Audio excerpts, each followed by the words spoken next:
এক ছিল এক কৃষক। তার উঠোনে একটি বিশাল আম গাছ দাঁড়িয়েছিল। গাছটি অনেক ছায়া দিত, কিন্তু আশ্চর্য ব্যাপার হল গাছে কখনোই একটি আমও ধরত না। কৃষক প্রতিদিন তাকিয়ে হতাশ হতেন। একদিন হঠাৎ কৃষক লক্ষ্য করলেন তার উঠোনে একটি ছোট্ট কবুতর এসে বসেছে। কবুতরটি প্রতিদিন ঠোঁটে পানি নিয়ে আম গাছের গোড়ায় ঢেলে দিচ্ছে।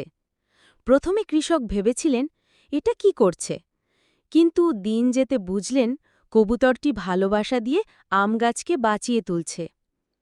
কয়েক সপ্তাহ পর এক সকালে কৃষক চোখ মেলে দেখলেন আম গাছে টইটুম্বুর আম ঝুলছে। চারদিক ভরে গেছে মিষ্টি সুবাসে। কৃষকের আনন্দ আর ধরে না। তিনি গাছটিকে জড়িয়ে ধরলেন, খুশিতে হেসে উঠলেন। কিন্তু তখনই দেখলেন সেই ছোট্ট কবুতরটি এক কোণে বসে কাঁদছে। কৃষক অবাক হয়ে জিজ্ঞেস করলেন, হে কবুতর, তুমি কাঁদছ কেন?